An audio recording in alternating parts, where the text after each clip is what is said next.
Good afternoon, members, and welcome back to the Education Finance Committee. It's good to see everyone around today. All right, so quorum is present, so we'll officially start this meeting. The one and only agenda item on our for bills today is House File 1860, Representative Woodard. Before we move forward with that bill, I do want to make just two very brief introductions. During the interim, we had one committee hearing, but we want to make sure everyone recognizes our two new staff members and they get a chance to introduce themselves. So, Mr. Withers. My name is Jody Withers. I'm the committee administrator for Education Finance now, formerly with the House Judiciary Committee, and pleased to be here. And in addition, we're bringing back the DFL brought back Ms. Patrick to the committee, and then there's a new Republican researcher from the majority. You want to introduce yourself? Yeah, my name is Emily Nessie, and like the chair mentioned, I'm GOP researcher coming from the Civil Law and the Jobs Committee. So, well, welcome to the committee, and you guys brought food for the committee, I assume, on the first day, correct? No? No? Okay. That'll take care of that on Thursday, then.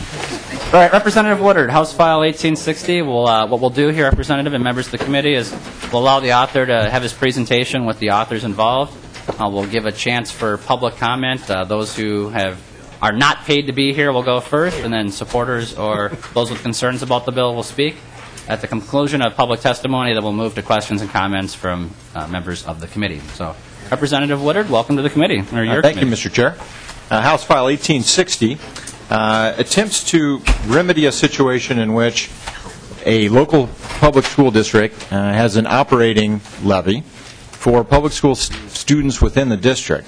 And today, when that operating levy is spread out amongst public school districts or public school students, it does not include our charter schools.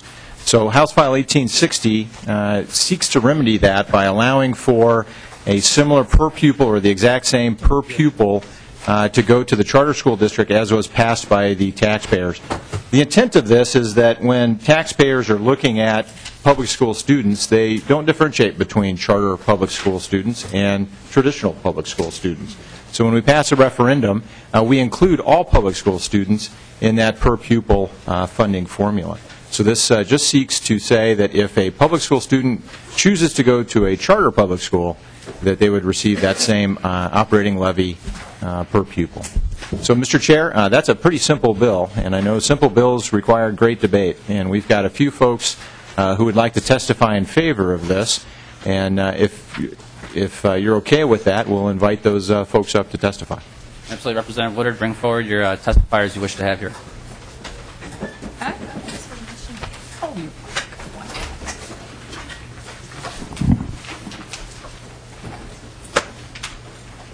Welcome to the committee, sir. Please state your name for the record.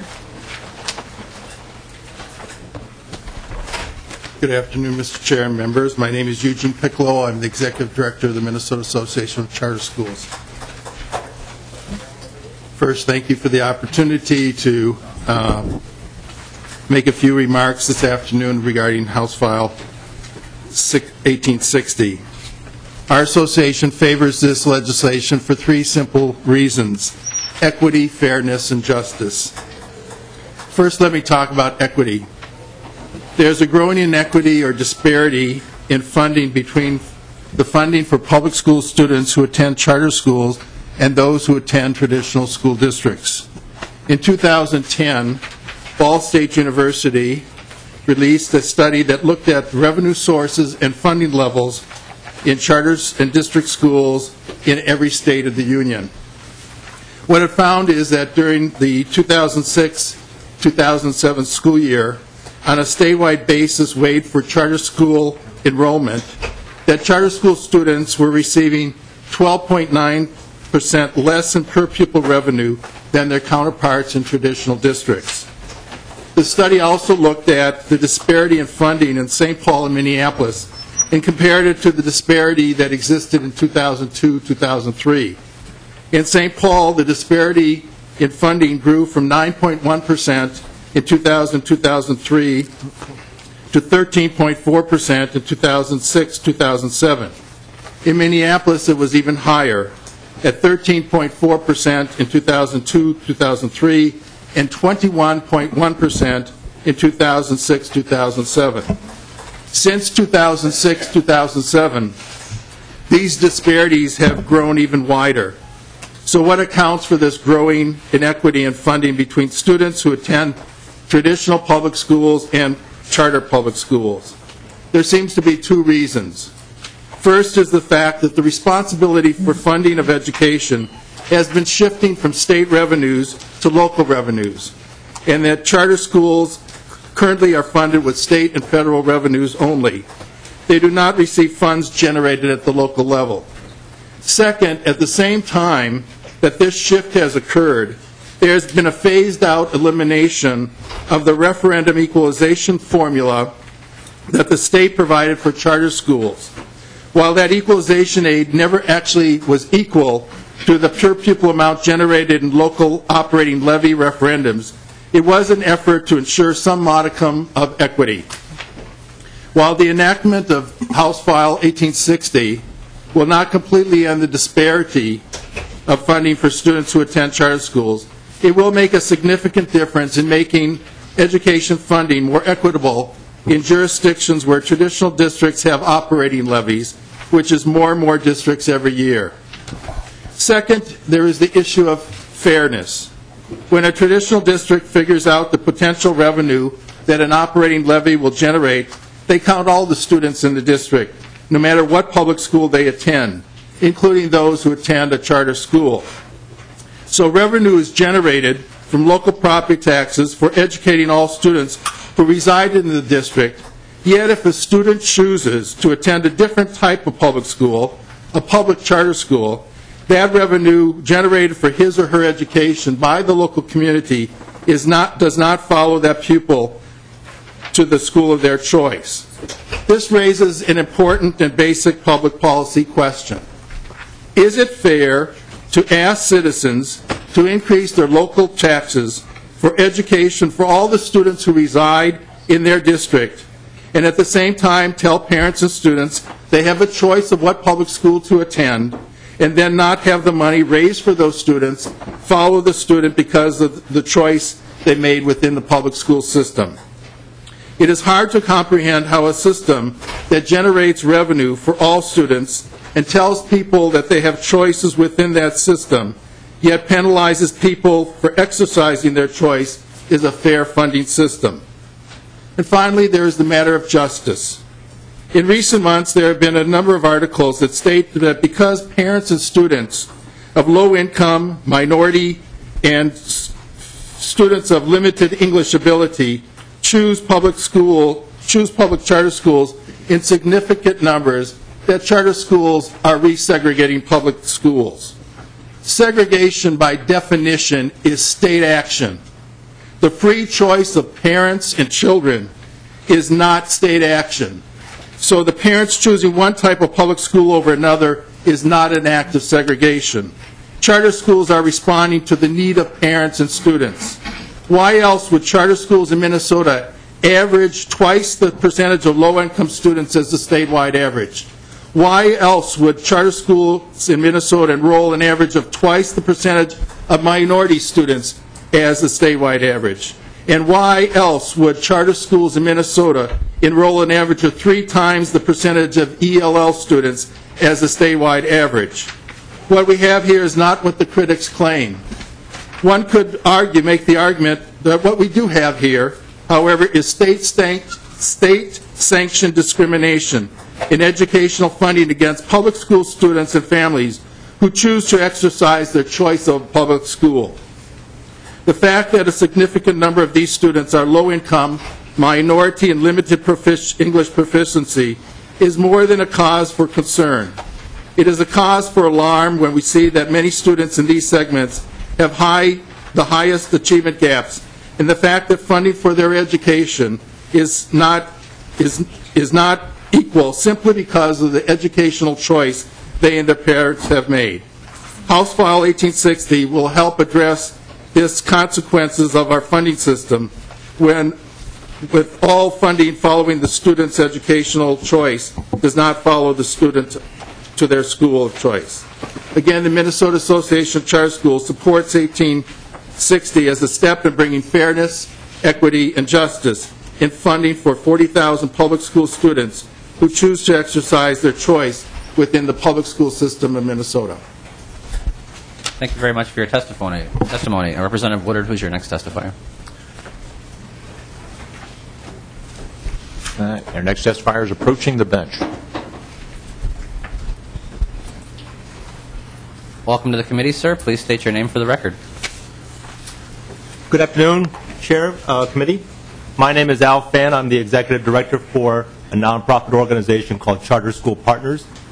Our mission is to support the improvement of high-quality public education, and we also incubate new charter schools in the Twin Cities region. Thank you for the opportunity to present in front of this committee. We support House File 1860, and I want to just sort of step back a little bit and say that historically, Minnesota has had a very strong record of providing options for families and students. We have a very strong PSEO program. We have the Choice is Yours program. And, of course, Minnesota was the first state to introduce charters into the country. I say that it is time to move away from a system of a good system of choice to a system of good choices. And in order to create good choices for our families and students, we need to make sure that we not only have accountability for charter schools, and we not only have an available talent pipeline, a strong pipeline of talent, but we also have adequate resources, and funding is one of those resources. I support all the claims that Mr. Piccolo just presented. We have also looked at the Ball study. Ball State University is an authorizer in Indiana. They are the only higher ed authorizer in Indiana with 30 schools, a strong track record of supporting charter schools, and their findings do support a large inequity in the funding between charters and district schools, a funding inequity that is growing because of the growing reliance on local dollars to support education. In Minnesota, we already are seeing inequities between district and charters in terms of the ability of charter schools to access both capital markets and commercial funding.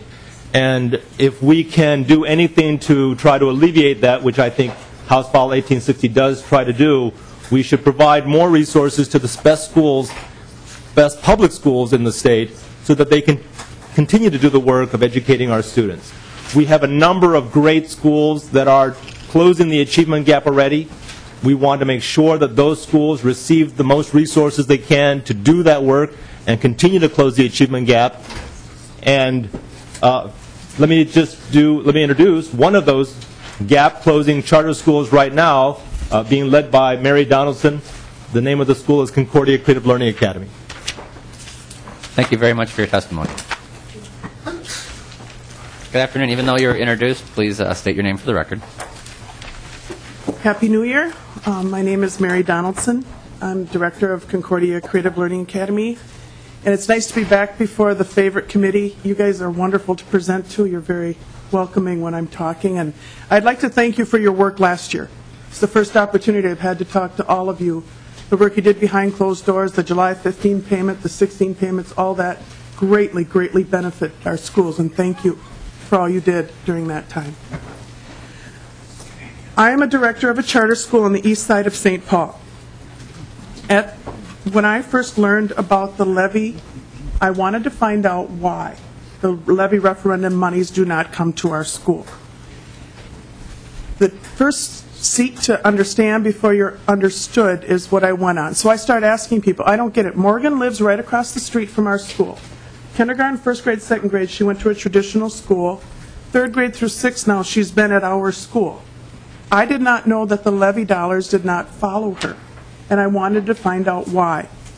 I asked the auditor, that Dennis was at our board meeting last night. He replied very similar to what Eugene said. The funding, the formulas didn't get corrected. I asked a superintendent of a public school. She replied basically is those schools work hard for those referendums. They put a lot of hours to get those passed for their district. And I can relate to that. I spent 26 years in traditional. I worked on a lot of referendums. My comment back was we would be glad to help with those referendums. The third was very blunt, right to my face, is charters waste money. And I didn't, the charter school movement, we get painted with a brush. If one wastes money, we think all of them do. But I think we need to have that money in charters because we are just as accountable as regular charter schools. But then I went to why. Why should charter schools get this money? Mr. Piccolo talked about fairness. I tell my children fair is something that happens in August. What is fair?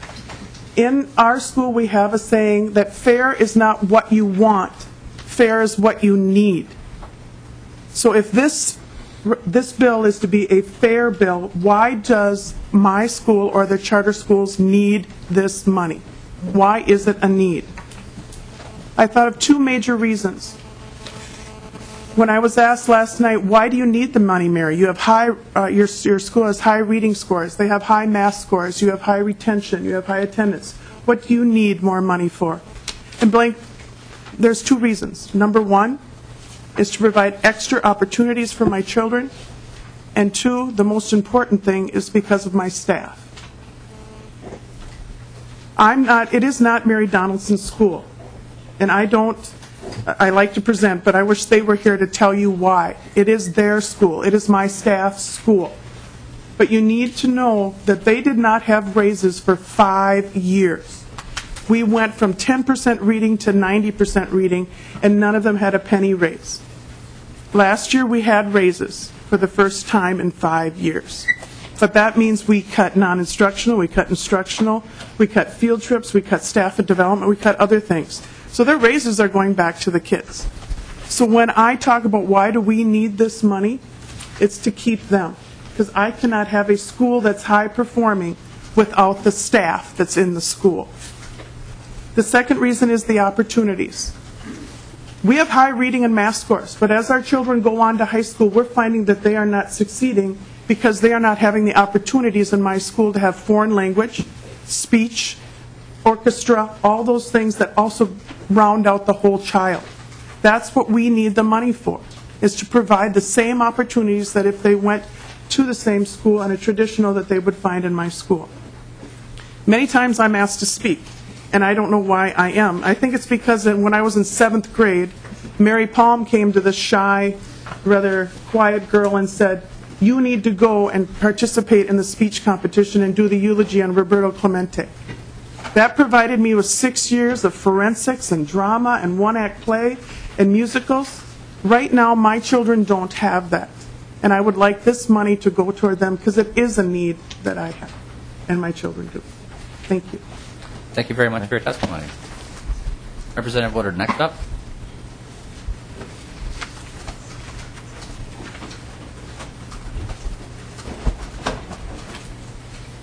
We have some representatives from Students First, Mr. Chair.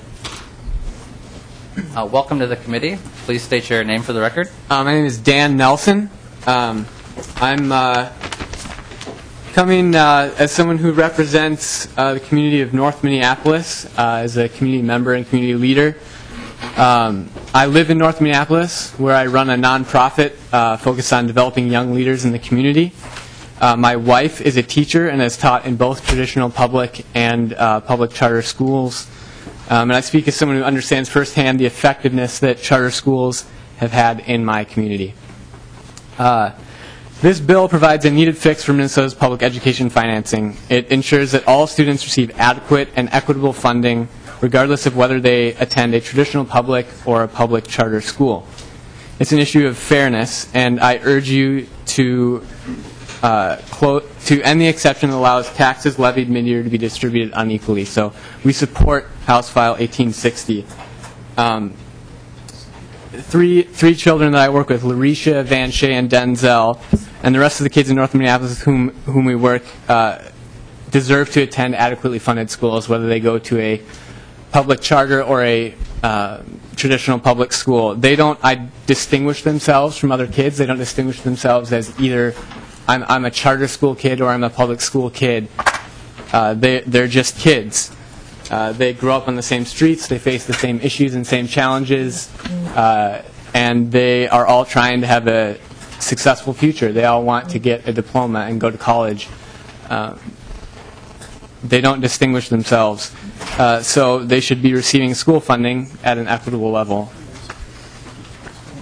Personally, I've seen the impact that several high-performing charter schools have had on the children they serve in North Minneapolis. KIPP Stand Academy, where my wife worked, and several of our students attend. Minneapolis Academy in South Minneapolis, where several of our students attend and have attended. AFSA High School in Vadnais Heights, where some of our kids travel all the way from North Minneapolis to attend because it's such a great school. They've all served their kids diligently. And this bill would provide funding that will allow these charters to increase their positive impact that they've had on the kids that I work with. This piece of legislation is rooted in the belief that all children deserve equal access to an excellent education. Equal funding for all public school students, regardless of the school they attend, is a critical step in the right direction. I know this bill is the right thing to do for hardworking kids like Van Shea at AFSA High School, for young leaders like Larisha at KIPP Stand Academy, and for Denzel at Minneapolis Academy, and for the rest of the kids that we work with. Thank you. Thank you very much for your testimony. Representative Woodard, do you have any other testifiers? I'm scanning the crowd to see, but I don't see anybody standing up, Mr. Chair. All right, well, thank you very much, Representative Woodard. At this point, what we're going to do is we're going to move to the public portion of testimony. Supporters or those who have concerns about the bill. We're going to begin with two people who signed up in advance and are not paid to be here. Mr., and I apologize if I said the name wrong, Bezek, the superintendent of the Elk River School District. Are you here? Bezek. Bezek. I tried.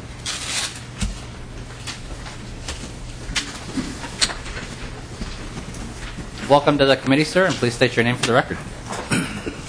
Thank you, Dr. Mark Bezek, Superintendent of Schools, Elk River. As I listen to testimony, I'm trying to think of the right word that that describes this legislation to me, and I can't come up with a good one right now. I believe in choice, and I've been in this business for over 30 years. And correct me if I'm wrong, but with the whole charter movement over the years, I always thought that these were designed for choice, but also to operate in a less expensive way than public education. I have no problem with this legislation if you let me play by their rules. And that's everything from union issues, school board, PELRA, you name it. Let me play by their rules, and I'll gladly give up this portion of my levy. This is I think Representative Woodard has a bill for that. Please continue with your testimony. Yeah, this is just a few pieces of fact here. As a school district, we're responsible for all the costs to run these levy elections, and from everything from the mailings to the election judges. I run these things every year, and it costs me about $50,000 to $100,000 a year. Now, that's not the human capital; that's just the hard cost of these. And for me to give up $400,000 every year without any help on that, that's a tough one to swallow. Charter schools build back the issues of special education, but they don't help us with the cross-subsidy. I have about a $10 million a year cross-subsidy that I have to take care of, and we're not getting any help on that end of it. We're responsible for all the transportation associated with the resident students, and the extra piece when there's special care that have to be taken with some of the students for treatment services and what have you. We bear the brunt of all that. We currently have about 700 students. The information you have doesn't include all the kids in our district that are attending charter schools, but we have about 700 this year, and that hits us for about $400,000 of this money that we'd be losing each year. And as our budgets are, they're tight to begin with. As I go back to operating levies, we have to do all the work, and it's very hard to get people out to help with these elections. So again, with that, if we were designed to operate like charter schools, I'd be more than happy to, give this money up in a heartbeat. Any questions? Thank you very much for your testimony, Doctor. What we're going to do is we're going to conclude. We'll let everyone have their chance to testify, because I know there are some people who drove quite a distance today. We want to make sure we get through that, and then we'll move to the questions from members of the committee. So thank you very much, Doctor. Next, we have Robert Doty, Chief Financial Officer from the Minneapolis School District.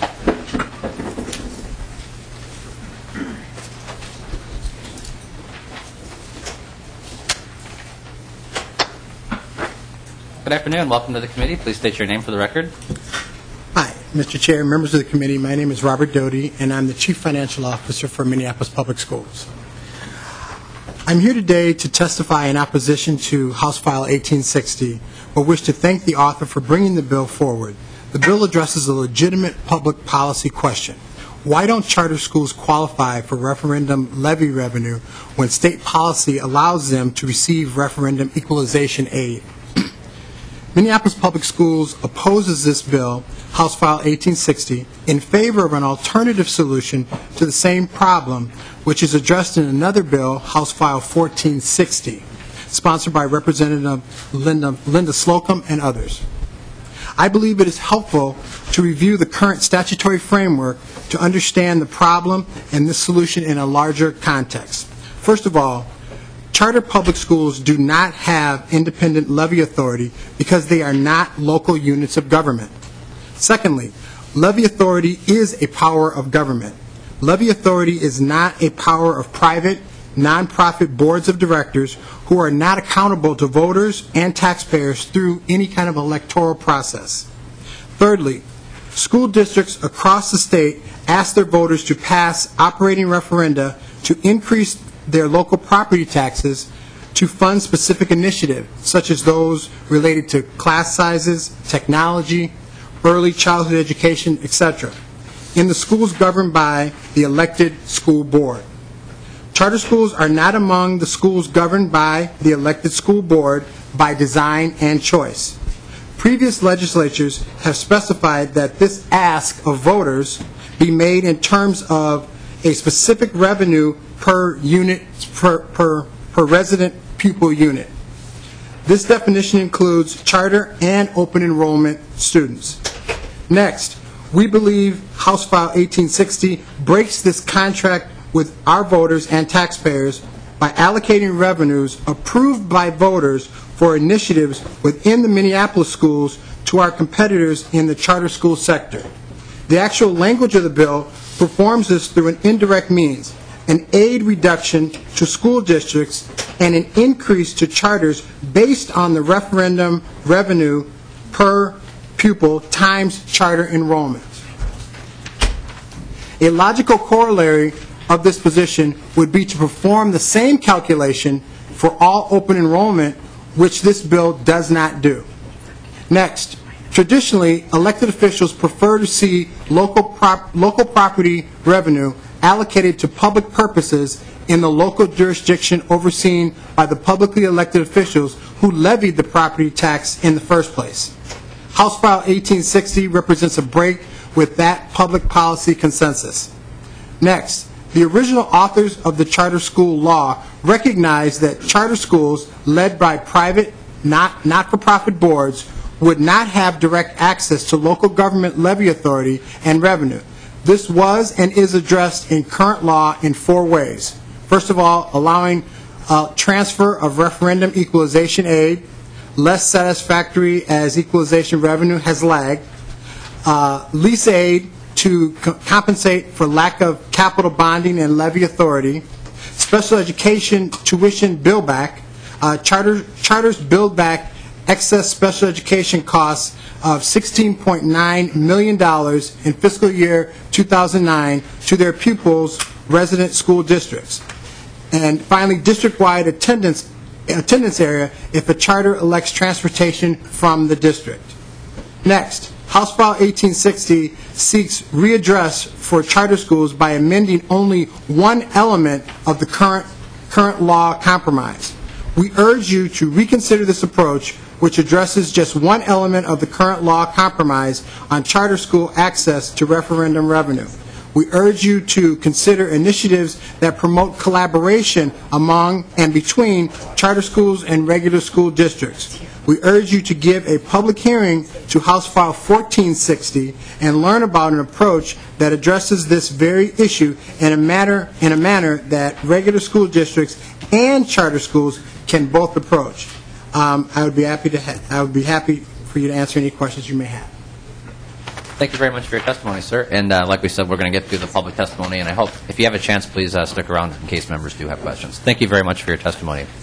At this point, if there are members of the public who are not paid to be here who wish to testify either in favor or voice concerns about the bill, please come forward. I do not have any of those people on my list right now, so just...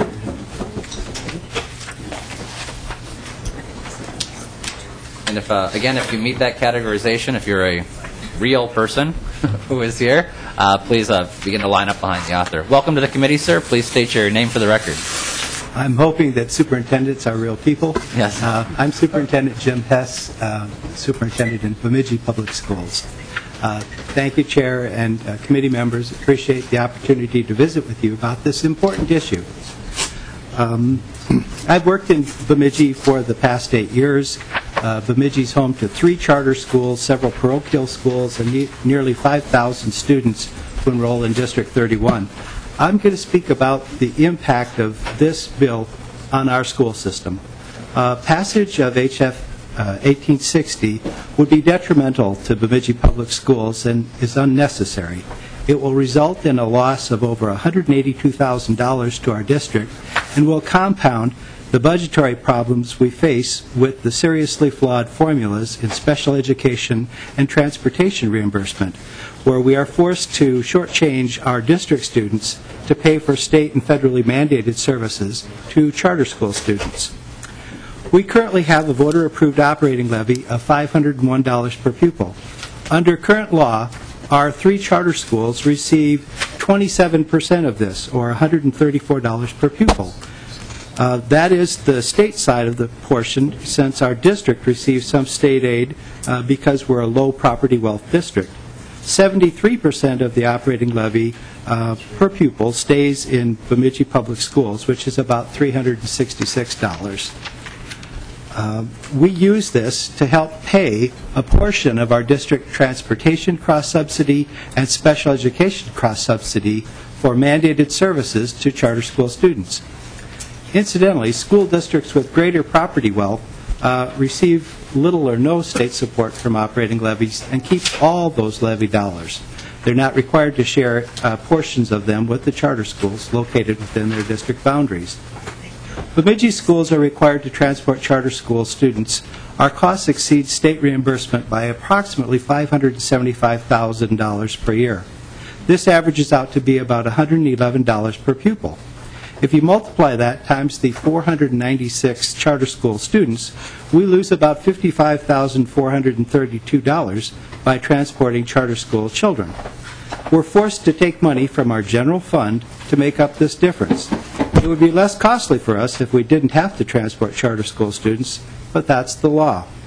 Similarly, in special education, Bemidji schools are forced to subsidize mandated services by more than $3 million per year. Charter schools send us the bills, and we see it subtracted from our state aid with little or no say in the matter. When calculated, our special ed cross-subsidy per pupil amounts to $485 per student. If you multiply $485 per student times the 498 charter school students, it costs us $240,787.85. With the current formula, Bemidji Public Schools are already subsidizing our 498 charter school students to the tune of $55,000 in transportation, $240,000 in special ed. That amounts to $296,000. That's $296,000 out of our district general fund to pay for charter school students' benefit. If these flawed formulas are compounded by HF 1860, we'll lose an additional $182,000, making it a total of $478,660 to support the 3 charter schools that call Bemidji home. This bill, in my opinion, will punish any district that's home to a charter school. Thank you very much for your testimony, sir. Thank you. Are there any other members of the public who wish to testify in this? Okay, so now we'll move to the, what's the proper term for the paid people here? So first, the compensated people. First on the list I have is Mr. Lundell.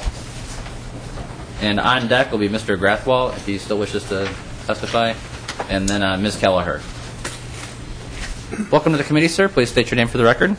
Thank you, Mr. Chair. Brad Lundell, Executive Director, Schools for Equity and Education. I just wanted to echo the comments that came from the business manager from the Minneapolis Public Schools, and also some of the other comments that have come in opposing this bill.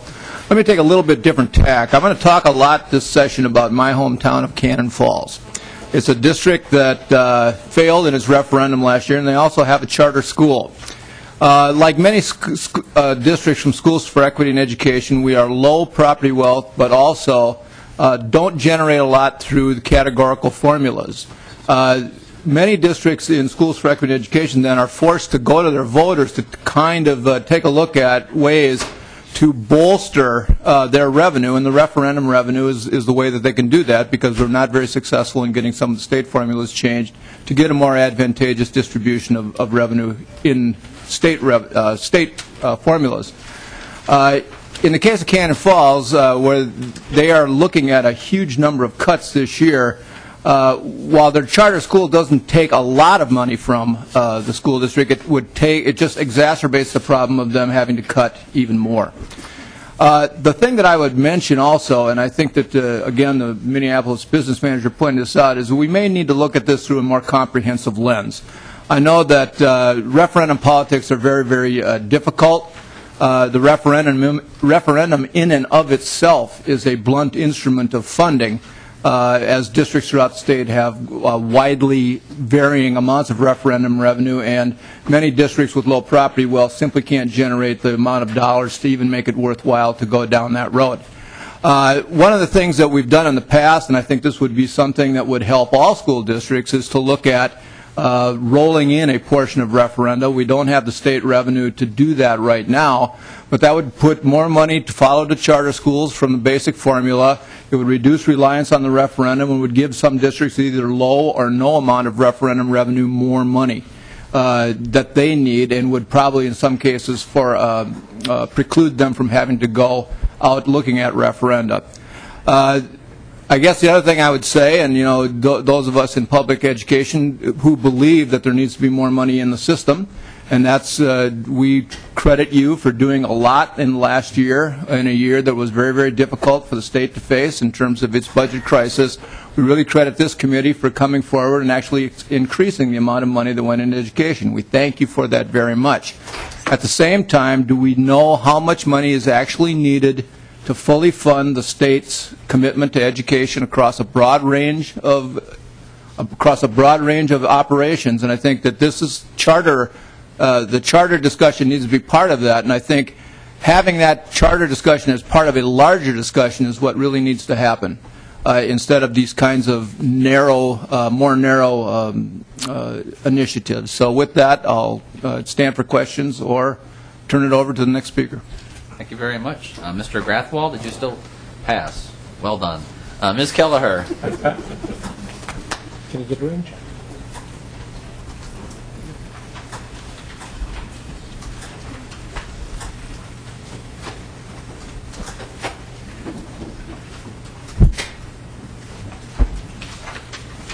Thank you, Mr. Chairman and members. I'm Grace Kelleher, and I represent the Minnesota School Boards Association. We are an association of elected officials from school districts across the state of Minnesota.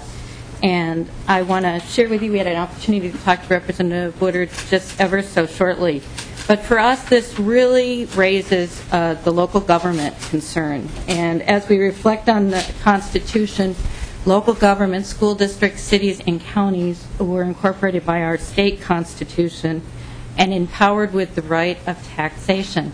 Cities and counties by far have the easier way to do it in a much more non-directed way. School districts have to go to their voters for approval for operating referendums in order to pass them.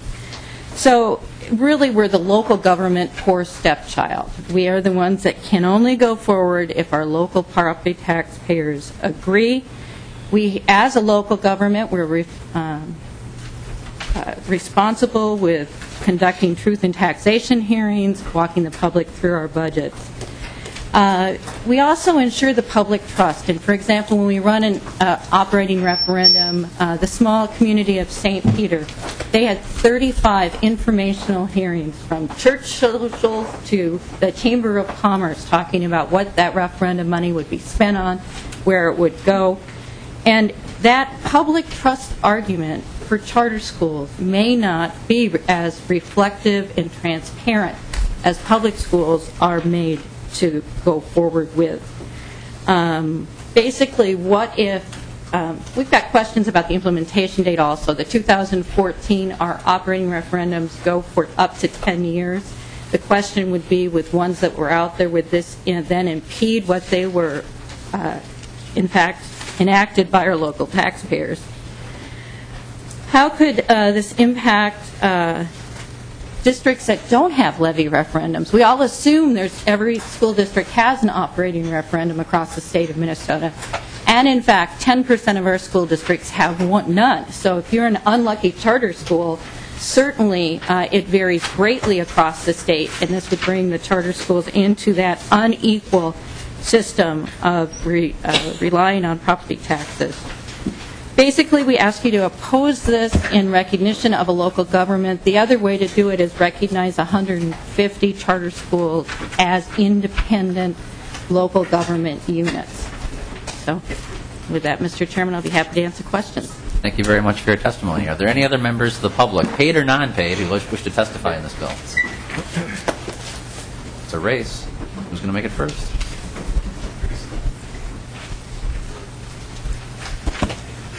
You know what, Mr. Kernquist, I apologize. I just saw your name on the list and I jumped over it. It was not on purpose. You signed up in advance, and that'll be noted the next time you wish to testify. So, welcome to the committee. Please state your name for the record.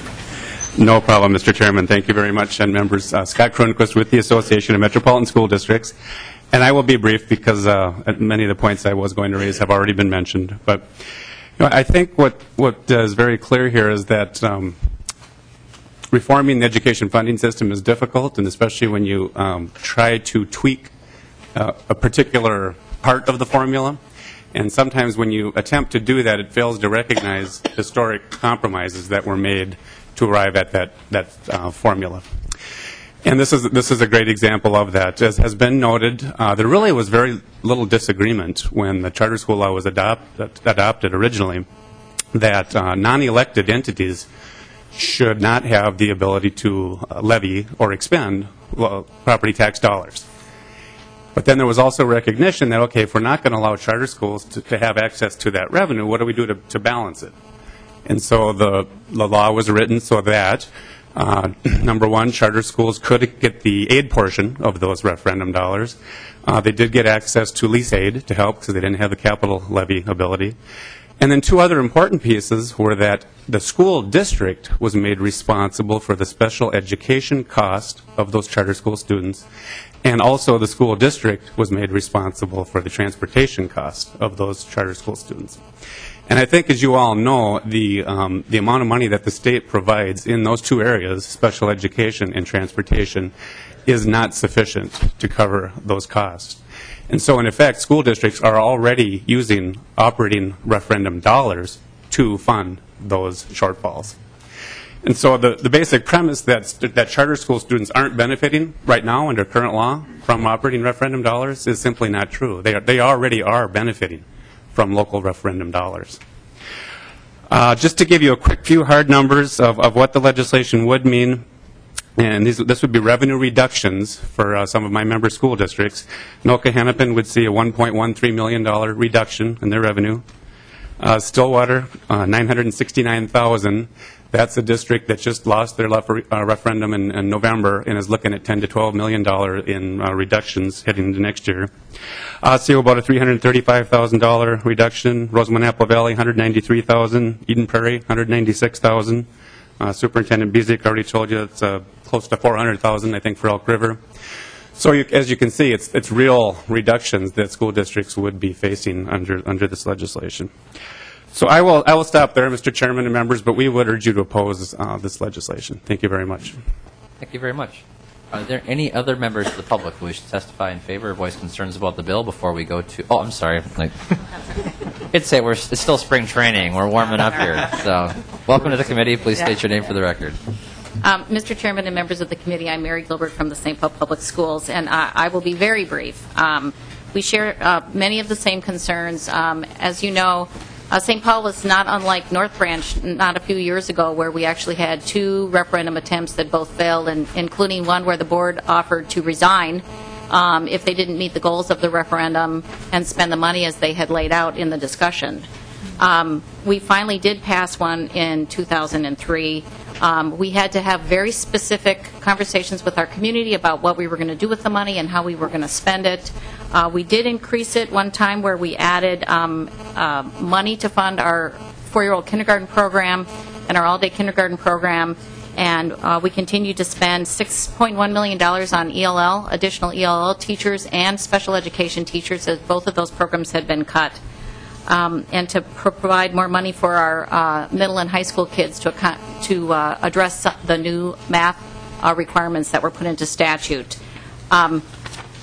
We do not have any general control over charter schools. We are not an author. We will not become a new authorizer for charters, and so we will not be able to provide any accountability in that.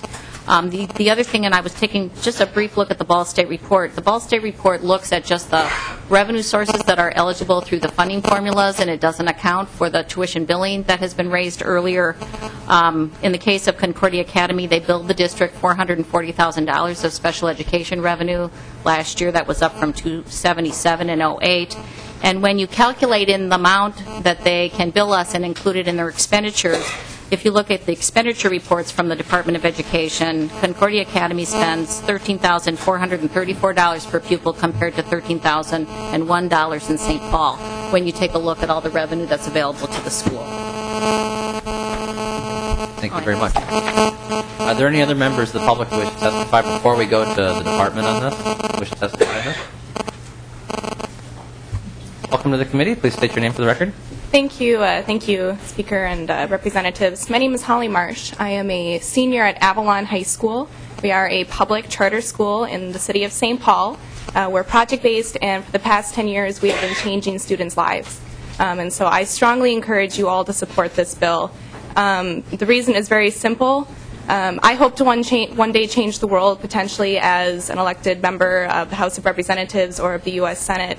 And it hurts me to know that the opportunity to attend my school, a choice that my parents and I made, is not bringing in the income that my school needs to adequately support my education. I have had opportunities at my school that I don't believe could have been supported by the traditional school model. I don't have anything against school districts, but there needs to be a change in education, and it starts with adequately funding the schools that are able to make these changes for students. So for the sake of fairness and school opportunity, I really hope that you would support this bill. Thank you. And thank you. And I know I speak for the whole committee when we say thank you for your testimony, and that when you run in the office, we wish you, in the future office, we wish you good luck unless you run against one of us. Welcome to the committee. Please state your name for the record.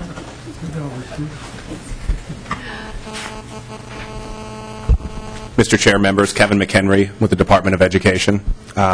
First off, I just want to thank Representative Woodard. I want to thank you, Chair, and the members of the committee for starting off the committee with a interesting topic for discussion. And just so you know, from our perspective, we remain committed to working with all of you this session, moving forward on this issue, on other issues as well. We did want to raise a few concerns that we did have with this bill, mostly around some of the equity that it raises. A lot of this has already been raised. I don't want to take too much time in repeating it, but I do want to raise some of the issues. Right now, the way the funding system works between the charter schools and the traditional public schools is there is a balance between the fact that the charters do not receive the levy portion of the operating referendum, and as we talked with the special ed tuition billing, they are able to bill back the school districts to recover that cost. So we think if this legislation moves forward, that is going to be an issue that we need to address, because it's going to it's creating another inequity in that portion of the formula. The second equity issue involves the equity of funding for students who enroll in a district or charter school located outside of the resident district. This is only for students who move to charter schools within the school district. It doesn't apply to school districts who have open enrollment. So districts that have districts and charter schools that have high populations of students from outside the district might see some inequity in this area. And the final point just to bring up is also on the transition. This was brought up as more of kind of the accountability issue as far as when districts are going out for a referendum and saying what they can bring forward. There could, with the transition of this money, we think there should be a transition process in place that would allow either the school board to go back or the charter school to go back to the district to offset the costs of losing the money as they go to the charter schools. Thank you very much for your testimony. Are there any other members of the public who wish to testify in favor or voice concerns about the bill? Seeing none, we'll close the public testimony portion of the bill, and we'll move to questions and comments from members of the committee.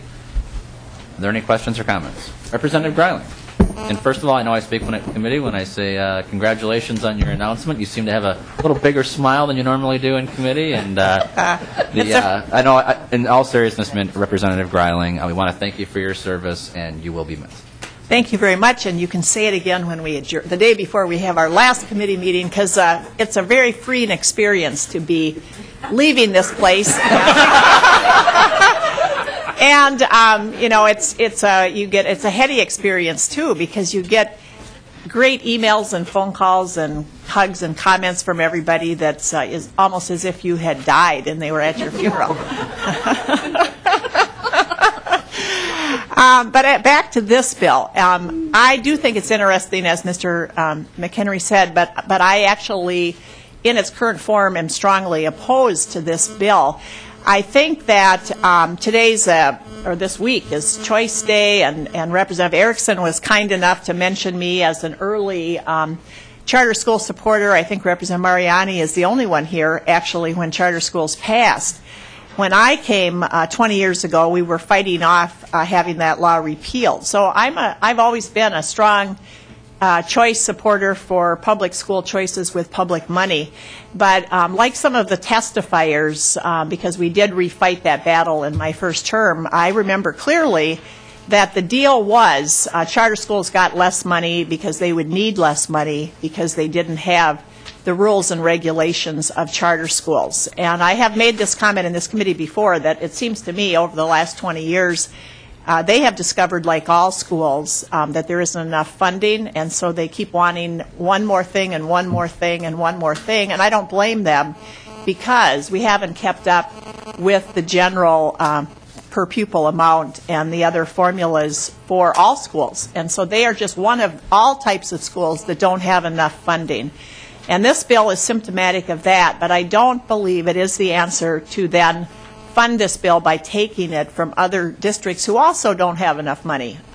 It's just a zero-sum game, and I don't think we want to be party to it. I think it does point out, though, that there isn't enough money for schools, that when you rely on local levy referenda property taxes, it isn't fair for kids, and we should have a system that's fair for all kids. It points out that we prorate special education funding. We don't fund transportation like we should. You know, it has a lot of lessons here, but they apply to all kids, not just the kids in charter schools. So I can't support this bill in its current form, but everybody here knows I do support funding properly our schools for kids wherever they live, all around the state.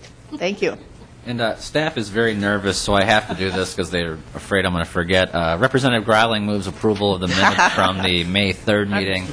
Any discussion? All those in favor, please signify by saying aye. Aye. Opposed, say nay. The motion prevails. And then Representative Downey moves approval of the November 2nd minutes. Any discussion? Seeing none, all those in favor say aye. Aye. Opposed, say nay. The motion prevails. And then also, members, if you take a look at your folders, if there's anything that you want to keep in your save folder, please take that away. Apparently we're getting new folders and stuff, and there's quite a bit of material. So if you do have items in your save material you wish to save for future hearings, please take those out, remove those from your folder, and then put them in at the Thursday meeting. Is that correct? Okay, thank you. Any other questions and comments from the committee? Representative Quam. Thank you, Mr. Chair. In full disclosure, having been on the school board, having been a treasurer, I understand the costs incurred transporting, and I think it's very fair to, I'd ask Representative Woodard to, be open to looking at that mitigation of incremental cost, past the first child cost, and the cost of the elections brought up by Superintendent Bezick. If you hold them on general elections, you don't have to pitch in and cover all the cost of the judge and et cetera. And I think someone has a bill in regards to that. But what really bothers me on this is getting paid for students that you're not educating. I see two fair ways of doing this. One, if you only mean it to count for the students that are attending your school, then don't collect for students that aren't attending your schools, or have the money go with the student. 14 of 15 referendums around my area passed this past cycle. And I supported, several of those because they needed it. One district in the last decade has lost 30% of their enrollment just from demographics.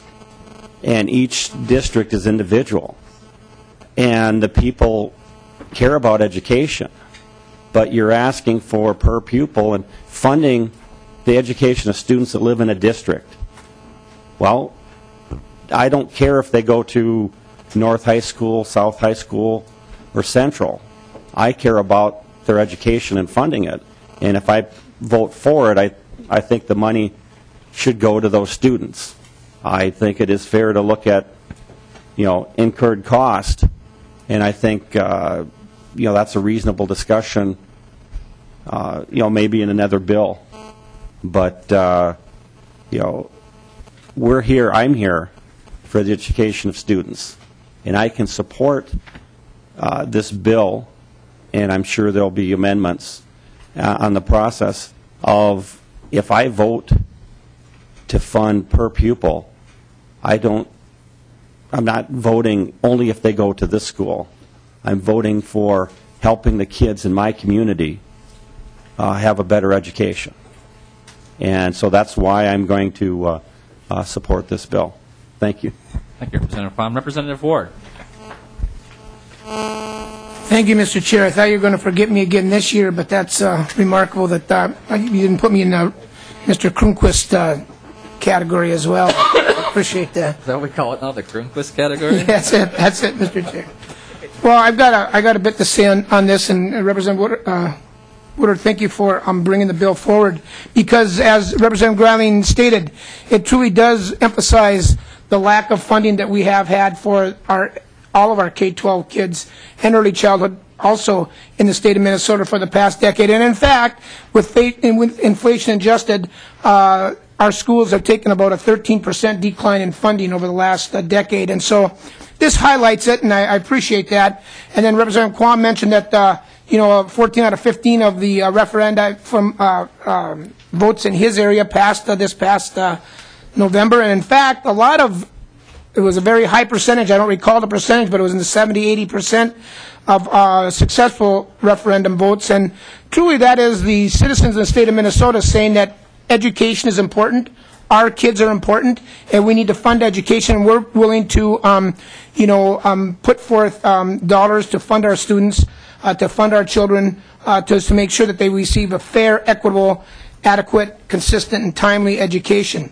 One of the people, the groups that we didn't hear from today was from parents. And I got an email yesterday, and I'm going to read it, and bear with me, it's a long email. But I think it's important to hear what parents and what they say. And then I got a few more things to say besides that, so you're going to have to bear with me for a while. It starts out by saying, I am a parent of 4 public school students in the Osseo School District and believe that high-quality public school education is essential to the future of my city, community, and the state of Minnesota. We'd all agree with that. I am writing to express my concerns regarding HF 1860.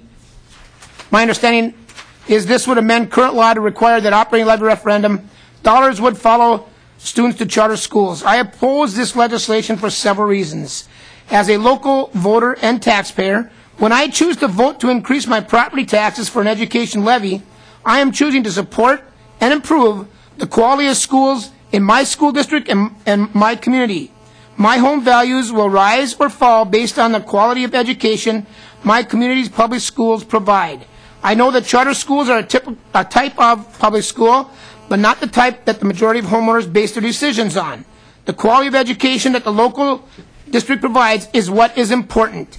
Studies show that charter schools are not providing the hoped-for increases in quality of education to their students when compared to the traditional public schools. And that's debatable. I mean, I understand that, but this is from a parent. The following is a quote referencing recent research on charter schools from Stanford University. Over a period of 4 years, according to the Stanford study, only 17% of 2,400 charters in 16 states posted significantly better math gains than regular public schools. In 46% of charter schools, the study found students made about the same progress in math as their twin students at regular public schools in the same community. And 30% of charters have a disturbing and far-reaching subset of poorly performing charter schools delivering results. Charter schools bill our districts, as Superintendent Hess from Bemidji mentioned, for special education costs.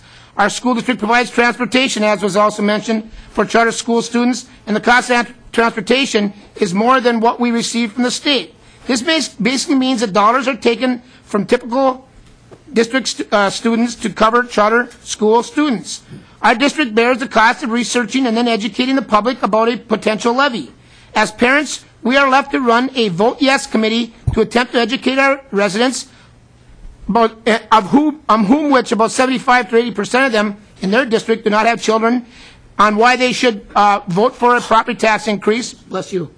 That is a good thing for the entire community. Educating will be an even more difficult task as some of the money is leaving the traditional schools and going to charter schools located in or out of our district. Thank you for taking the time to consider this information, and then the parent. So then I asked for some research and stuff about, well, how are we funding our charter schools? And according to MDE, and MDE staffer can correct me, they reported that charters in fiscal year 12 will get about $10,044 per ADM, while the district's schools will get $9,756 per ADM. Then in 13, charters will get about $10,165 per ADM. This is a statewide average, and districts will get $10,049 per ADM. So it appears that we are funding, as has been suggested, our charter schools equitably, fairly, without having to take from our public schools. Now, this morning in our session, as was talked about, we talked about making jobs a priority in this session. And I hope that we do. I hope that this session is truly about jobs, because our Minnesota citizens are begging us to do that. So, Representative Woodard, on that basis, and I heard from Superintendent Hess and other superintendents, do you have any kind of data, any kind of calculations? I heard how much the districts are going to lose. Some of the districts are going to lose. But do we know any kind of job loss that is going to create through this, through this bill, potential job loss in some of the districts, like Bemidji or Duluth or some of the other ones that get heavily hit with this? So I'm asking Representative Woodard to appeal that question. Representative Woodard. Thank you, Mr. Chair. Representative Ward, it's a great question, because when we look at jobs, we know that the primary way we can create jobs here in the state of Minnesota is to have an educated workforce. And we're talking about schools and school choice and the ability for kids to go to the schools that they choose that best fits their learning needs. And that's exactly why this is a good bill to talk about during National School Choice Week. So I would say it actually creates a lot of future jobs. As far as jobs within the traditional public school system, these are dollars that are appropriated per pupil. And as Representative Quam said, these kids aren't being educated in the traditional public school. They're being educated in the charter school system. So I would assume there would be no job loss within our traditional public schools, because these are kids that already aren't being educated within those walls. They're being educated outside of those walls. Representative, on a completely unrelated note, I always like to recognize members of the public who are in the audience. I'd like to recognize former Representative David Bly, who's here today. Thank you for joining us, Representative. Representative Ward. Thank you, Mr. Chair, and thank you for that, Representative Woodard. I just have to believe, if the school district of Bemidji is losing $182,000, I think Superintendent Hess said that is going to impact some jobs in the district of Bemidji for sure, and Minneapolis and others. So I just have to believe that, and I agree with you. The future of our job market in this nation is about education, investing in education. So, with that in mind, I just hope that I can't support it in the form that it's in. Based on what it's going to do to, and the student that spoke so bravely and eloquently, that would possibly lose opportunities. All students in the state of Minnesota have lost opportunities because of our failure to invest in and in our education process. All students have lost significant opportunities. So I agree with her, and I hope and will continue to give passion towards funding all education, all students, that is fair, equitable, consistent, and timely in the state of Minnesota. But thank you, Representative Woodard, for pointing it out on day one, the need for that. Representative Woodard, do you wish to respond, or can I move on to the next question? I will respond briefly, and also because Representative Greiling, when you mentioned that as well, I'm glad that on the day of your beginning of your very last session, you had a Woodard bill to discuss, because this is a good debate that we're having on this issue, and it is raising many, many concerns throughout the entire education formula process. And I am thoroughly enjoying your first day of your last day of the session. Mr. Chair. And may you enjoy each and every one of them from now to the end. Representative Mariani. The pleasure or the pain, right? Can we vote on that? Thank you, Mr. Chair. And hello to everyone back for a session. Mr. Chair, you and I had an interesting year together last year. We fought on the same side of the alternative cert issue, and we passed a new policy in that regard in the state. And then toward the end of the session, you and I were on opposite sides of the finance. So let's see how it shakes out this year. Representative Erickson, thank you so much for your kind comments today on the floor. I greatly appreciate it. And Representative Greiling, you know my mission here for the rest of the year, since I'm your seatmate, is to work on you for several months. But I'm hoping that that formidable determination that you have shared with me turns out to be a marginal line that I can find a way to around. Well, Representative Woodard, I actually appreciate you bringing this bill forward, and others have already eloquently stated the reason why we should be having this debate. I think it does. I think Mr. Lundell probably said it the most concisely in terms of putting on the table a much bigger conversation about the state of public funding for public schooling and K-12 schooling in Minnesota. And I was a very early adapter and very early supporter of the charter schools. And Representative Greiling, I actually did miss the inaugural vote. I came in the year right afterwards. But within 9 months of that law becoming or that statute becoming law, there was a move to undo it. And I was this young, foolish, highly idealistic person who had never been punished as severely as I was punished right after I got up on the floor of the House and defended the nation's first charter school laws. And so I've always had great hopes and expectations of charter schools, and like to think of myself as a good champion for them. In all honesty, I think the fruits of that has been mixed. And Mr. Fan, who's a good friend of mine, alluded briefly earlier about the need to make sure we build a strong accountability system for all schools, including charter schools. And I think that's the kind of work that we need to, across the aisle, continue to work on together. But Representative Woodard, I have three questions for you, really, hopefully really quickly. One is, we note that the bill does not apply unless there's an equalized levy, and so there's school districts where this is not going to have an impact. And perhaps you can share with us what the thinking was behind that. I know sometimes we start proposing a particular principle, and then sort of the details kind of get in our way. But perhaps you can share your thoughts about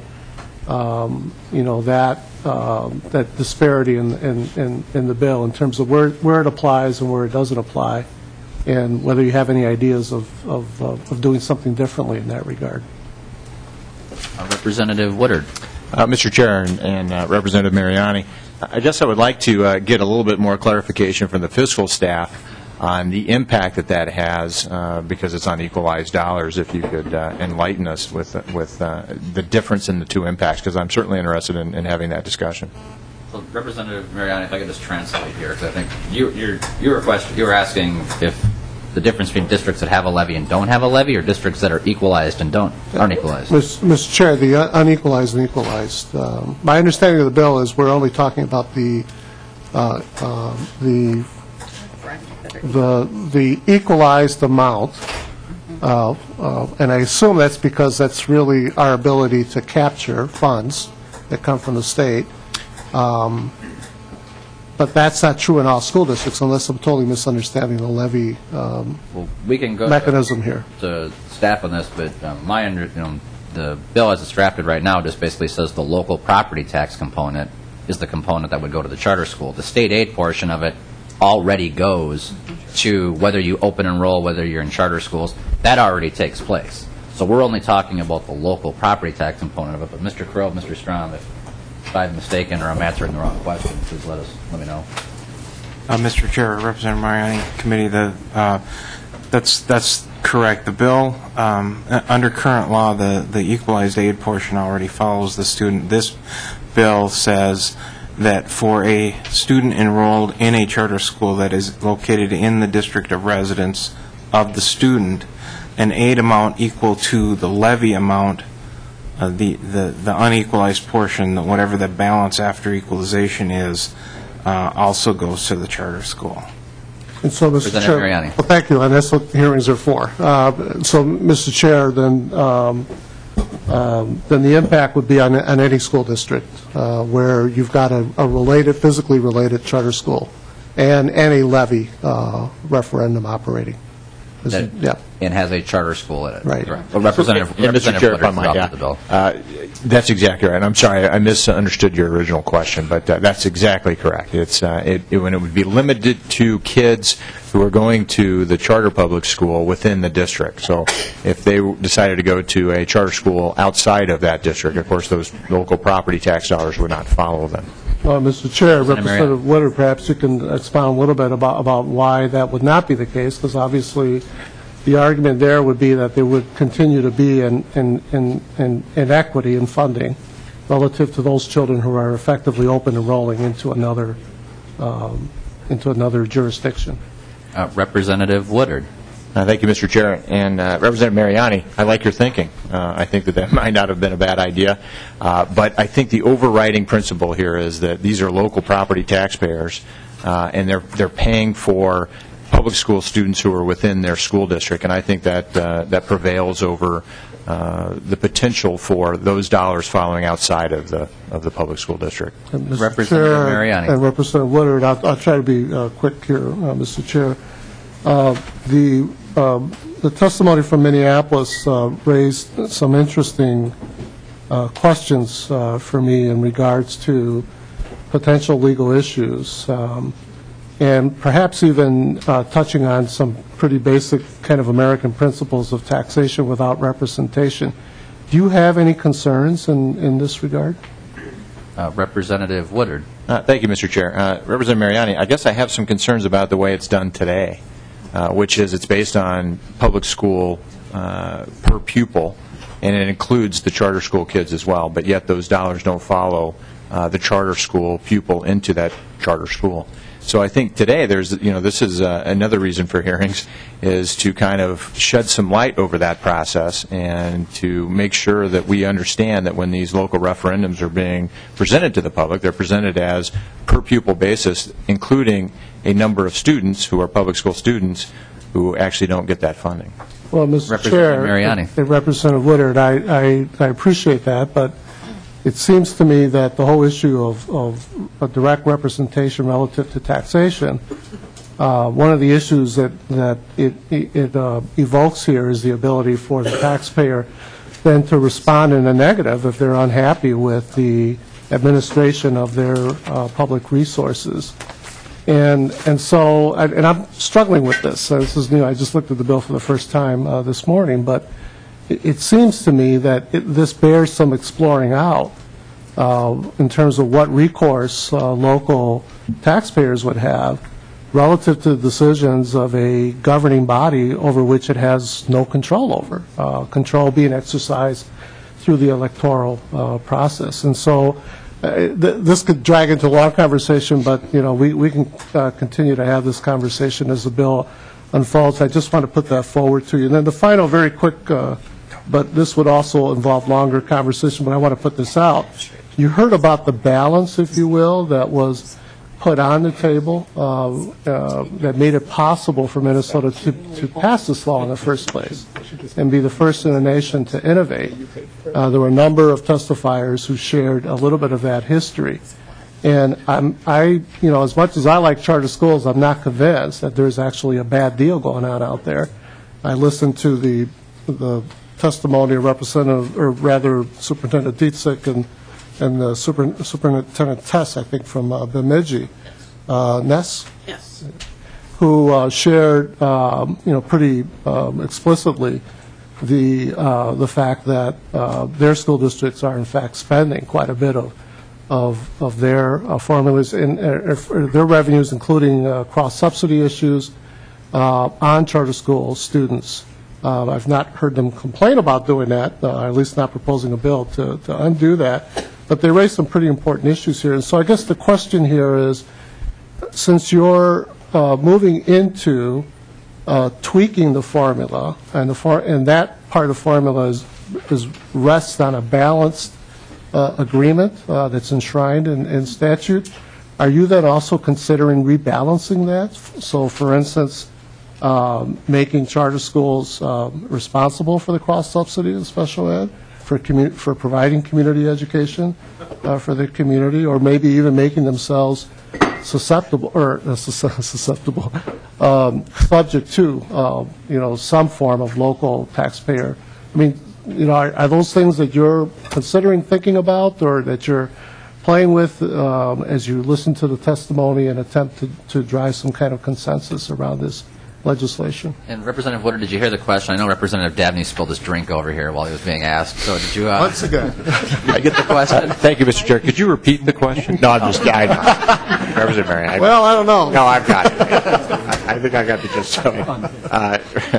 Representative Mariani, I listened intently as well to the testimony from the superintendents, and I think where I am in most agreement with them is that there are rules and regulations that encumber them that do not allow them to perform the duties they want to perform, in the manner they want to perform them. And I do think that's a detriment to our traditional public schools. And that's the area I would really like to spend a lot of time in this committee addressing. And I think they are spot on with that argument. However, that's a big bill. And this bill is addressing one of the inequities within that funding formula.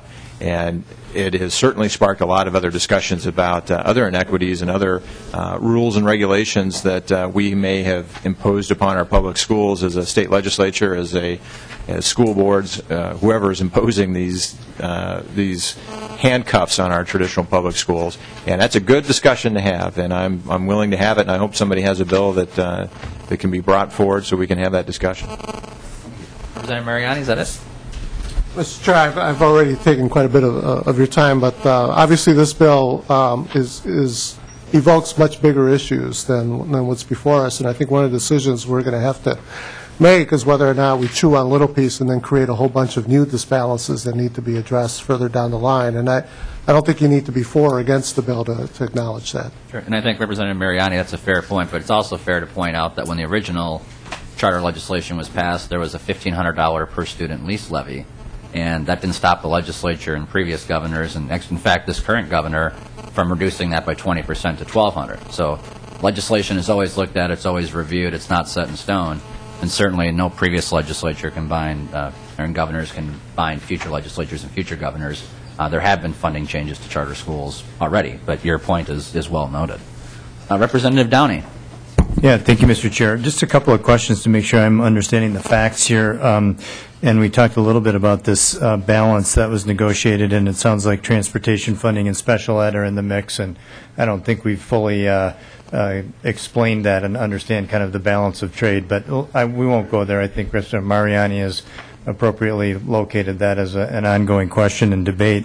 But I do have some questions around the way these levies currently occur in the presentation to the voters, because I've heard some fairly significant charges about perhaps this violating a fundamental right of representation with taxation and the like. And my immediate instinct on that is, well, charter schools are subject to the most immediate and powerful will of the voters by virtue of people either coming or not coming. And so parents and kids have the ultimate choice there, and you don't really even need to go through the mechanics of referendums and votes and those kinds of things. You get to directly express your will in probably in a higher degree of freedom than through a vote. But the question is regarding referendums and the levy questions. I heard a couple of people say that they work hard for their referendums. And just a quick question for staff. What are the constraints on districts as they go out and provide information / lobby for their referendums, and what kind of per pupil funding information is required of them to present to their districts, to their voters? Looks like your wingman left you here, Mr. Crow. Mr. Crow. Mr. Chair, sorry, I'm already making mistakes. I will attempt to struggle through. I'm only been here 18 years, and I'm still considered the new guy. So, Mr. Chair, members of the committee, Representative Downey, the information districts are required to provide as specified in statute. They are not allowed to advocate, per se, for referendums. They are allowed to put information out. The ballot questions are stated on a per pupil basis. I can pull up the statute and get the specifics for you. If you want to get really into the details, it may be instructive to have one of the folks from the districts that were here talk a little bit about how they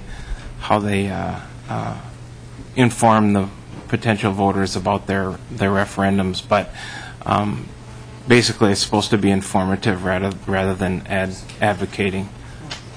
And I don't know if that gets fully at your question. Representative Downey. Yeah, thank you, Mr. Chair. And then this is a point of ignorance on my part. For open enrollment students who enroll out of the district, when the district actually receives tax revenues, is the levy inclusive of the per pupil counts of the kids who are actually open enrolled out of the district? Mr. Chair and Representative Downey, referendum revenue is calculated on resident marginal cost pupil units, and so if a child is served in a public school anywhere, they are a resident marginal cost pupil unit, and so they will generate referendum revenue in their district of residence. Like the charter school transfer of the equalization aid, there's a similar provision for open enrollment students, but it's calculated in a different way. It's calculated based on the equalization aid that's generated in the district that is serving the student. So, for example, if a student goes from a district that has equalization aid to a district that does not, they generate the referendum revenue in their resident district, but then since the serving district doesn't have any equalization aid, they won't generate any additional revenue for the serving district, and vice versa. If they go from a district that doesn't have equalization aid to a district that does, they will generate they'll bring some aid with them in that serving district. Representative Downey, did you get that? Yeah, I did. Thank you. The idiosyncrasies on the aid versus other is maybe a little lost on me. But if I could, maybe a question for Mr. Kronquist, if he's still here and willing to come down.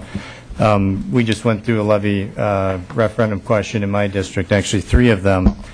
And I know my district's a little different because we're a net importer, I think, on open enrollment, and we don't have any charter schools, so this question doesn't apply. But I'm curious whether there's any kind of standard practice on the part of school districts to educate the public on the number of kids that are, for whom the levy is going to actually exact taxes, but for whom the district is not going to provide service, either through the fact that they're open enrolled or that they are attending charter schools in the district. Mr. Kronquist. Mr. Chair, Representative Downey, the district is required to send out a notice to every resident, every taxpayer in the school district, and it has to explain what the tax impact is for the average household in that district. And then the question on the ballot also would include the amount of revenue per pupil that is being raised. There wouldn't be a distinction saying, well, you're raising so much for the resident students versus the charter students. That kind of information would not be available. Representative Downey. Mr. Chair, just to comment, and I know there's probably others who want to chime in here, and I remember this from my own district doing this. I don't remember seeing that information, but again, it doesn't apply there necessarily, so maybe I just wouldn't have looked closely enough. But so it appears to me that in the case of Minneapolis, for example, when they're going out to referendum, it doesn't sound like they're actually presenting to their taxpayers that $8.5 million of the levy to be collected is actually for students who aren't being served in their district who are attending charter schools. And I don't know what the numbers would be, but I guess they're probably even higher in terms of the kids who are open enrolled. So I guess if people don't want to vote for this bill, which I support wholeheartedly, I think there's got to be some other kind of truth in advertising bill that we do support that would require districts to educate their voters on the amount of tax revenue that's being collected ostensibly under a per pupil advertisement to the district, when in reality the total revenue being collected is serving a much smaller number of people than voters might think. And I want to disagree with the kind of the narrative I've heard that this bill is coming about and it's necessary because of a lack of funding. And we once again heard the implicit price deflator inflation argument, and we don't need to go down into all of that. But I think the bigger narrative here, as compared to what our funding levels are, is what I heard, and I was making some notes because it was kind of striking to me. Outside of the people who actually showed up from the charter schools, what we heard was people talking about their schools and their systems and their districts. And what jumped out at me more than a story about funding is the structure of how we fund, and that this whole system is designed around systems and districts and structures and boards and levies and referendums, and hardly a word was spoken about the kids and the families and how well they're being served and what kind of performance and achievement they're able to accomplish in our schools. So I support Representative Woodard's bill. I think there's two things that jumped out at me. We have a long way to go before we're really focused on kids and families. We're still really, really focused on districts and bureaucracies and big systems down here. And that's what jumped out at me, and I'd urge a yes vote on Representative Woodard's bill. Thank you, Representative Downey. Representative Slocum. Thank you, Mr. Chair. A lot has been said. I am probably one of the best friends of charter schools in this room. I'm also a card-carrying member of the MFT, and I teach in Minneapolis in a traditional school, in a traditional district. Obviously, we need to talk about financing. And as the chief author of the charter reform bill, we tried to cover it. It's so, well, as you're finding out, it's very complex. And clearly, the ripple effect is happening right here before us. Lots of questions. What happens to charter students that enroll outside their home district? Does the money follow them? Referendum money? How about contract alternatives? We haven't even really talked about them yet. Choice is yours, kids. What happens? It's pretty wide open. I slipped Representative Woodard a note saying I have another bill that I haven't moved yet with because I need to do some more work on it. It's coming along these lines, and he seemed open to working with me on this bill, and hopefully instead of poking both sides with a stick. And the bottom line is we just haven't funded the way the state is supposed to fund our schools, whether they're traditional district schools or charter public schools. We haven't done our job. We took $3,383 from every student, every public school student in this state. And that's wrong. I'm your moral compass. That's wrong. Who's we? I didn't do it. Representative Slocum, sorry. You want me to tell you who? I didn't think you really wanted me to go there. I was trying to be bipartisan and nice. My side didn't vote for that The shift. Democrat Party did not increase the shift, Representative Slocum? I don't believe so. I didn't vote for it. I didn't vote for any shift. I voted nixo no. Absolutely not. But anyway, I'd like to work with Representative Woodard, and he has indicated he is willing to do that, if you would see fit, Mr. Chair, to do that, and see if we can come up with something where we're not poking both sides, who are hurting for money, with a stick, and find some way to compromise and look at the fairness as it ripples out to some of the other issues. Well, my friend Representative Slocum, you certainly do not need the chair's permission nor any other member's permission to collaborate with other members of this committee, and look forward to we've heard some complaints about Representative Woodard's solution to what is clearly a problem. We've heard some people poke holes at it, but I've yet to hear a better idea come forward. If members of the committee have some ideas on how to improve this so that dollars are actually going to those institutions that are serving children, I don't want to speak for the author of the bill, but I'll speak for myself that I'm all ears. Representative Slocum, any other questions? Well, I'd like to hear what Representative Woodard, would you be openly willing to, I mean, you gave me the nod, but I'd like to clarify, can we work on this and bring this back to this? Representative Woodard. Thank you, Mr. Chair. And Representative Slocum, I was nodding to Representative Peterson. Whatever. Yeah, we're not. No, Representative Slocum, yes, I am. And as we were preparing for this bill, it was a couple of people approached me on House File 1460, which is your bill, and my initial look at that is it's a very interesting concept. It's a collaboration that I think is certainly worthy of a little bit more work and a little bit more insight into. I don't think that negates this House File 1860. I think it's still, this is a way for us to address this inequity. And I still support House File 1860, but I am more than willing to discuss your bill with you in great length, and hope we will get a hearing on it so we can continue that discussion. Thank you. Representative Dabney. Thank you, Mr. Chair. Mr. Chair, when do we adjourn? I'm a little rusty on that. Well, I think the constitutional deadline is, what, in May? Okay. Well, then let me go to my notes. Representative Dabney, I would like to expedite things, but I know that we did have a long presentation. We had a lot of information. I mean, I think members are still digesting this. Because there's not a committee after this, I'm being a little bit more flexible and letting comments go. So just be respectful of members of the committee's time, but talk as much as you want. It's hard to do both. Thank you, Mr. Chair. Let's go with the first one, Representative Dabney. Representative Woodard, lots out here today. Good conversation to start us off. And hard to know quite where to begin. Maybe some questions, maybe some concerns.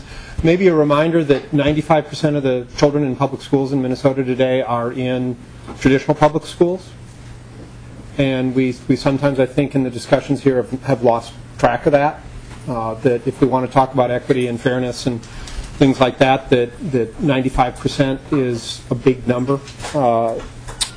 And there's, part of the narrative today to get fancy is that charters are underfunded in Minnesota and that it's not fair. But what MDE tells us is general fund expenditures, charters get about $1,000 more per student than traditional public schools.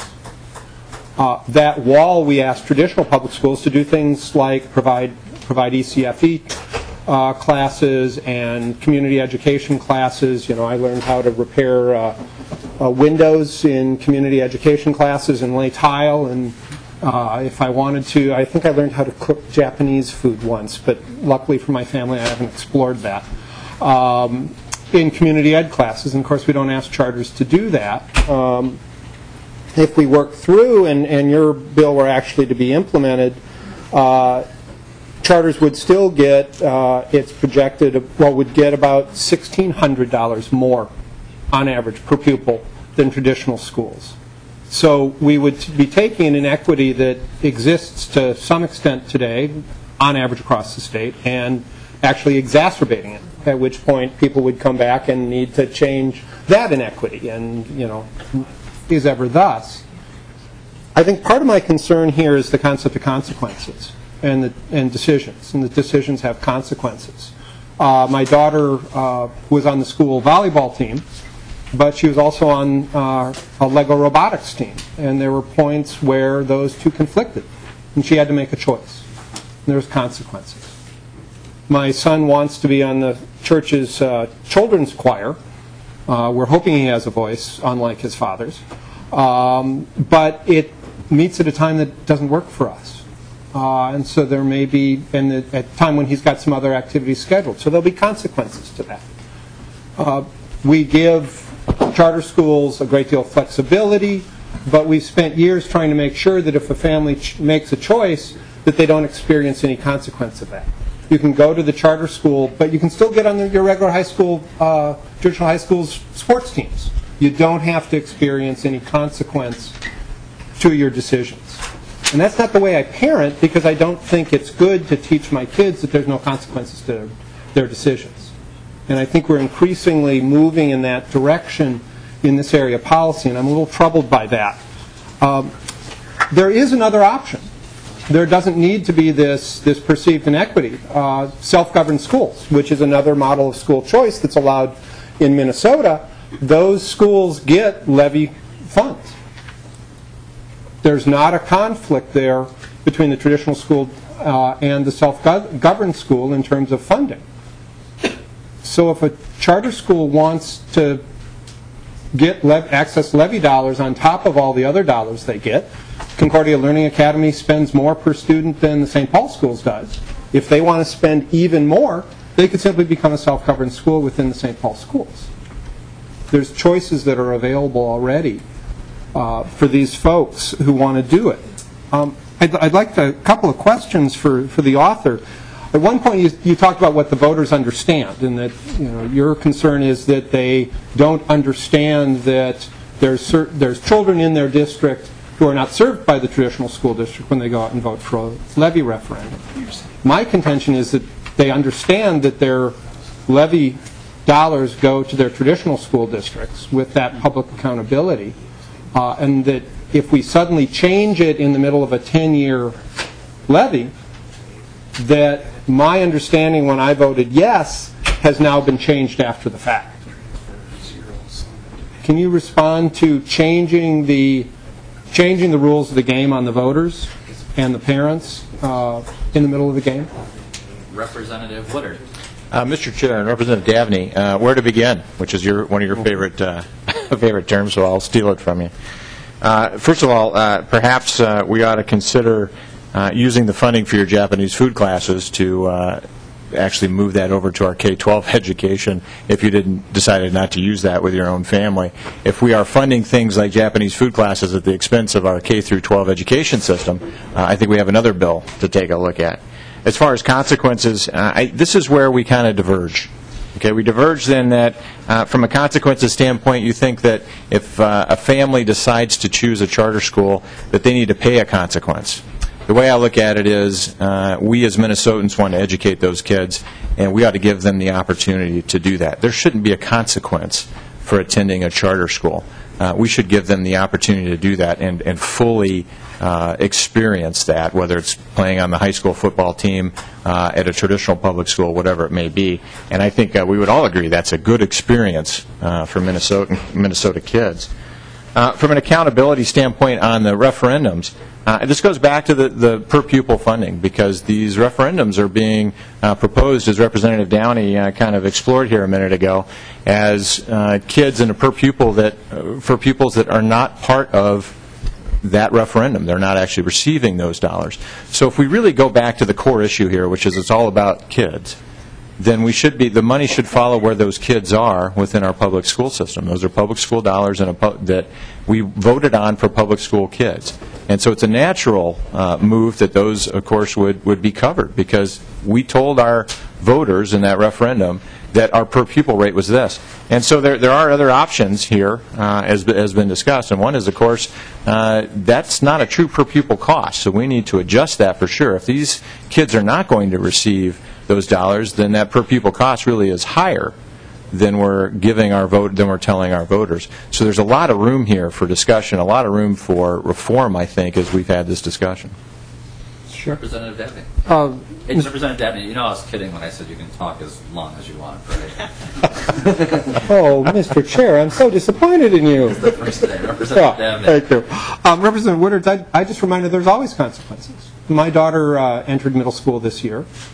She'd been attending a K-8 school. We chose to keep her in that K-8 school rather than send her to the middle school that she could have attended. Because of that, she's not learning Arabic this year. She's not learning any foreign language this year because her K-8 school doesn't offer foreign languages at the 6th grade level. The middle school that she attended requires everybody to take Arabic. There's consequences. The sports teams' options are different. The curricular options are different. There's a consequence to those choices. Consequences are okay. They're sometimes even good. I noticed that on the spreadsheet received that Blue Sky does not receive any benefit from this. Now, I'm not picking on Blue Sky. There's been plenty of stuff around them lately. They are an all-online school, and they're the only one that I know. There may be others. If somebody can name one, we can look at them in the spreadsheet instead. But they don't receive any additional revenue off of this. And if the point is that revenue is supposed to go to the kid, why isn't revenue going to the kid behind the computer as well as the kid who walks in the door? Representative Woodard. Thank you, Mr. Chair. And Representative Dabney, sounds like an interesting bill, and I hope that you take a look at that one. I don't know what Blue Sky's status is today, quite frankly. I haven't followed where Blue Sky stands in the charter school community, so I'm not sure whether or not they still exist or not. I quite frankly don't know the answer to that. I assume as fiscal staff went through this, and maybe we can get some comment from fiscal staff as well, that it's difficult to tie those kids. Maybe they're not being counted as the public education, as the public school student within those referendum dollars. It's a good question, and I don't know the answer to that, Representative Dabney. I would actually refer to fiscal staff on that. Well, I can answer the question. I mean, the data we have in front of us is based on RMCPU, and so that would tell us that wherever Blue Sky is domiciled, whatever school district that's in, that they do not have students in that district that attend there with an operating levy.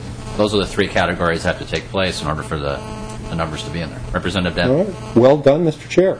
Last, and I'll wrap up, I'm fearing that this bill goes the direction, pushes us further along the direction, unhealthy direction that we've been going, of pitting charter schools and traditional public schools. And what that does, Representative Downey, is ignore the kids. Because there aren't charter school kids and traditional public school kids. There's kids. And they go back and forth between the two, as Concordia Learning Academy testified. And what we've set up in the state is an unhealthy competitive situation where there's bitterness and acrimony rather than cooperation and planning in the best interest of the children. And this bill, I fear, sends us further down that route, and I believe that is the wrong direction for the kids of the state. Representative Anderson. Thank you, Mr. Chairman. Thanks, Mr. Chair. We have had good testimony today on both sides of the issue. And I have a question maybe one of our superintendents could comment on the mechanics of how you come up with a referendum amount. I would assume that a school district, when they determine they need additional funds, comes up with a dollar amount you need, and then would break that down into a per pupil number for the voters to better understand. So would it be safe to say that if this bill became law, you would have to inflate that figure by 27% to get the actual dollar amount that you needed for your district? Could somebody comment on that? One of the superintendents want to answer. I mean, Representative Anderson's point. I mean, your point is that right now I'll take the other side of it, is that we artificially state what the per pupil amount is because we're factoring students that are not served by the traditional school. But if we were to change that to, using my words, not yours, a more accurate number, then, yeah, that number would be higher because we're basing it off of the number of students that are being served. But if one of the superintendents is welcome, Doctor. You're right. Representative Anderson. Anything else you want to add? Representative No, seriously, if we're, when we're budgeting for short we have a renewal, our district particularly, we have a renewal of about, I think it's a $500 one coming up next year. But then again, when we go through the budget process, if this would happen, we'd be short another $400,000. We'd have to calculate, per pupil, what that would mean, and that's what we'd have to run and advertise for our excess levy. Representative Anderson. I appreciate the answer, and just my point is that I think the districts, if they have this need, have a dollar amount need, and it's just divided out to a per pupil basis to make it easier to understand. So it's a lot of good things to talk about, and I appreciate your answer, but just to clarify that question, thanks. And Doctor, to that point then, is it fair to state then, if Representative Anderson's right, that under the current law, we do misstate to the citizens what we're raising per pupil? I don't know if I can answer that. Yeah, you can.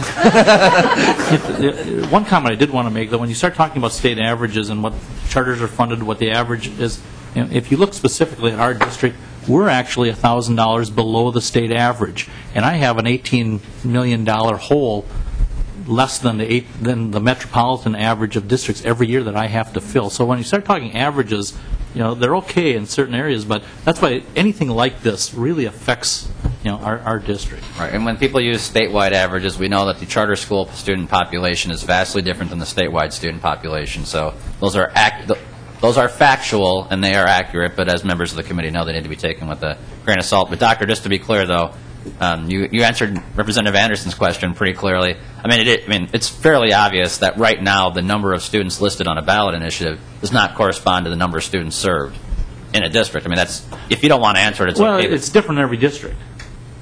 As far as the resident marginal cost, what your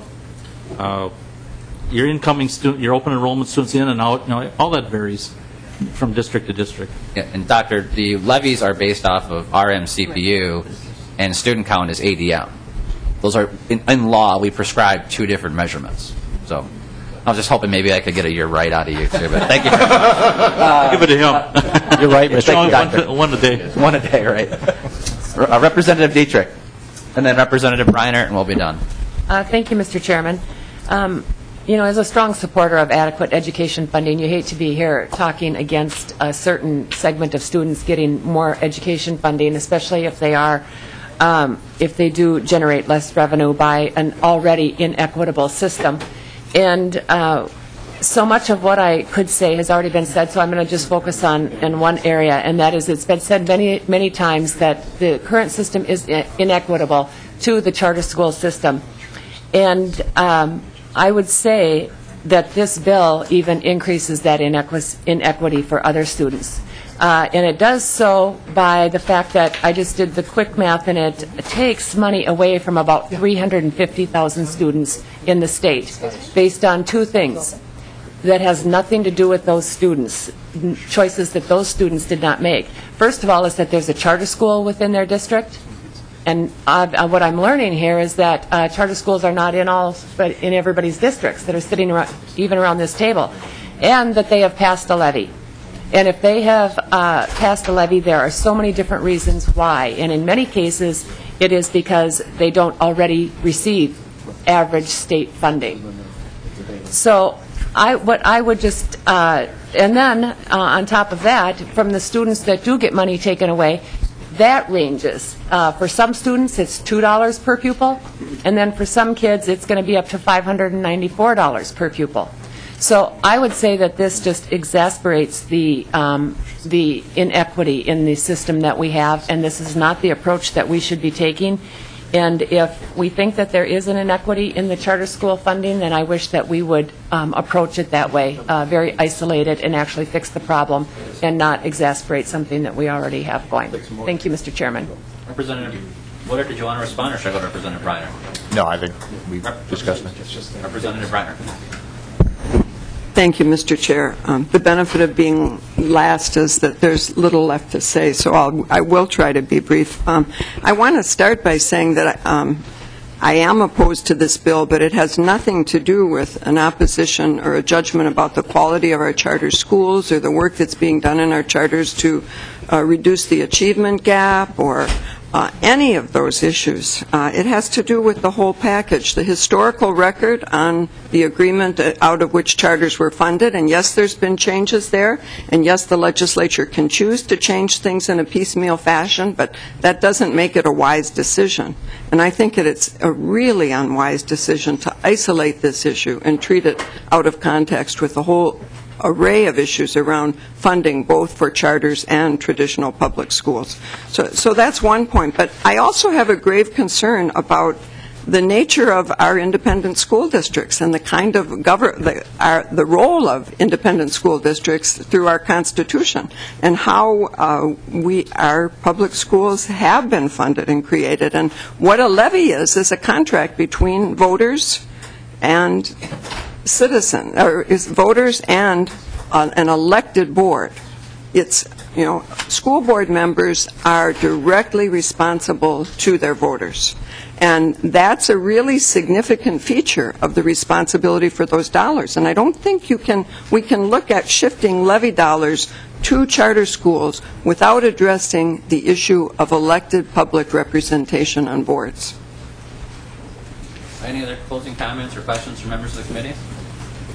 Very briefly, Representative Woodard, before you close, I just want to thank you for having you bring this forward. I will say that this is the issues of how charter schools are treated from traditional schools is not an easy one. There's always legislative history. I want to thank you for your work that you did last session. Until last year, the permanent school fund didn't go to charter schools, even though they're public school students. Those dollars didn't go to charter schools, and as a result of the bill we passed last year with Governor Dayton in this legislature, for the first time here next month, we're going to see charter schools pupils receive that funding. And so these are controversial issues. I've heard people say they have concerns about your bill, but there's been high level of concerns and low level of solutions. So I want to thank you for bringing this forward. And Representative Woodard, do you have the closing remarks? Yeah, thank you, Mr. Chair. And I would like to thank this committee as well for, one, hearing this bill. But two, Minnesota really does have a strong history in school choice, and a lot of the people in this room made that happen. So Minnesotans, thank you for that. I do think that this really does illuminate an issue that we have within the levy system here, where we are misstating how many public school students are being served on a per-pupil basis on these levies. And so while this, I believe this is a good solution to this problem, I enjoyed the discussion today and will enjoy furthering this discussion as the session progresses. So thank you, Mr. Chair. Thank you. And with that, Representative Woodard moves that House File 1860 be laid over for possible inclusion in a later bill. Members, we do not have committee tomorrow. However, we will be meeting on Thursday. So thank you, members. With that, the committee is adjourned.